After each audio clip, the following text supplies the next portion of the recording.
Hello and a very warm welcome. You with World Business Report. I'm Sally Bundock. Also in the programme, the UK government bets on a new way to claw back taxes from gambling companies based offshore.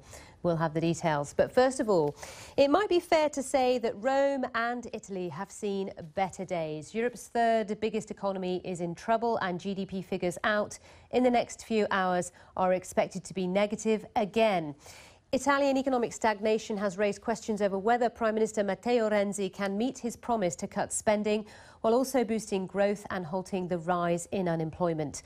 Just after Mr. Renzi took office in February, the government was predicting growth of 0.8%.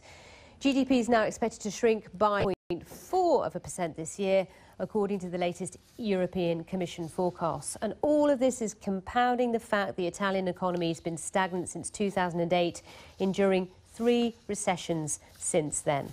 Well, I'm joined by Nicola Marinelli, Portfolio Manager at Pentalfa Capital Management. Nice to see you. Thanks for coming in. So things don't seem to be getting better. Yes. Are they getting worse? Well, this is the big disappointment. Everyone was expecting a recovery in Italy. A recovery has happened almost everywhere in the rest of Europe, and Italy has really lagged behind.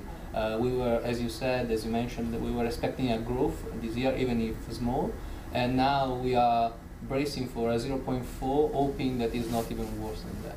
But I do remember when Matteo Renzi got the job, new, fresh face, lots of radical ideas that many were saying, that's great, but he has got to play the political game, and that's where things go wrong in Italy. That's right, that's right. Also, when he became Prime Minister within his own party decision, so he didn't get elected, and that didn't give him the right strong push to pass laws in Parliament, and that means that every time he wants to do a reform, he needs to go through a lot of concessions with unions and his own party as well, because there is a big split inside the left. There is a current that wants the pro-business reforms, like he has tried to do with the labor market or some tax laws, but a big part of his own party that is not really backing him. So political change is required. What will trigger that, do you think? Because when Italy was on the edge of an economic cliff, as it were, and it looked like, you know, one of the world's biggest bond markets could collapse, the economy could collapse, there was enough pressure there for change. But now that's kind of gone away. The European Central Bank is a backstop. It's there for security. So international pressure is off Italy for the change it needs, perhaps? Yeah, that's right. Since the ECB starting to intervene, at least verbally, everything has, the pressure has gone off on Italy. And since then, some things have been achieved, but not enough to change things. And it's difficult to say what can change again the game, what can really put some pressure on politicians to achieve more. Probably the next elections, but they're not that close. And also, it's not even clear who is coming up with what new ideas.